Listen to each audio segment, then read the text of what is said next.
All right, so today we're going to talk about some of the big ideas from Johann Hari's incredible book, Stolen Focus. We're going to explore this attention crisis that, let's be honest, so many of us are feeling, and we're going to uncover a pretty radical new way of looking at the whole problem. So let's start where I think most of us live. With that nagging feeling, that constant little voice in your head telling you that your inability to focus is somehow your fault. I mean, does this sound familiar? You sit down, you're ready to read a book, or maybe just answer one simple email, or even just watch a movie. And what happens? Within minutes, your mind is somewhere else completely, where you feel that almost magnetic pull. Your hand just reaches for your phone. It's so frustrating, and it's a feeling we all know way too well. And when that happens, the internal monologue kicks in, right? It's always the same stuff. Ugh, I should be more disciplined. Or why can't I just get it together and concentrate? We take this struggle and we turn it inwards, treating it like it's some kind of personal weakness or even a moral failing. But look, this isn't just a feeling. It's a full-blown, measurable crisis. I mean, get this. Research shows that the average American teenager can only focus on one task for 65 seconds. Just 65 seconds. And hey, college students, they're not doing a whole lot better. So you see, this can't be a personal failing. It's a massive collective collapse of our attention. So, okay, if it's not our fault, then what's really going on here? Well, this is where Johann Hari's work just completely flips the script. It offers a totally different and honestly pretty radical perspective. Okay, so this is really the heart of the whole argument.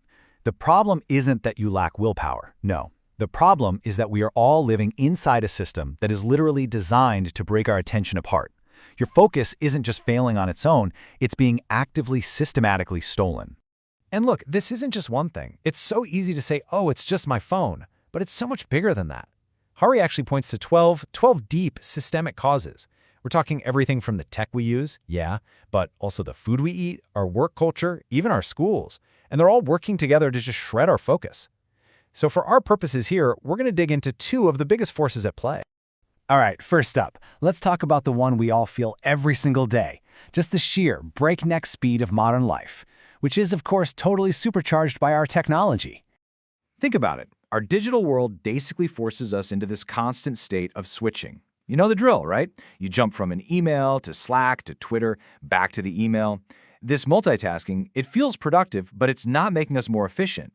What it's actually doing is training our brains to crave shallow, quick hits of information. And that makes it physically harder to just settle down and do the deep, focused thinking we need for a complex idea. And this story from Hari, man, it really hits home. He talks about going on a total digital detox, right? He's out in nature, it's beautiful, serene, and he still feels that phantom pull, that instinct to reach for his phone. It's just such a powerful reminder of how deep these habits go. It's not a choice anymore. It's a conditioned response.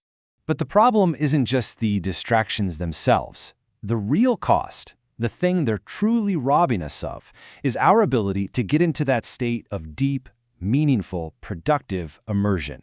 And you know this feeling. We've all been there, hopefully.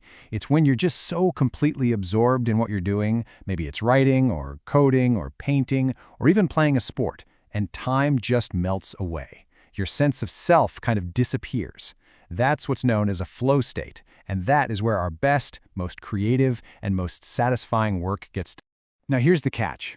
To get into that flow state, you need one thing above all else: sustained, uninterrupted concentration. And well, our modern world is basically a giant engine of interruption. Every single ping, every notification, every little red badge on your screen, it's a wall. It's a barrier that's specifically designed to pull you out of deep focus before you can even begin to get there. And this loss of flow, it's just one piece of a much bigger puzzle. Think about it.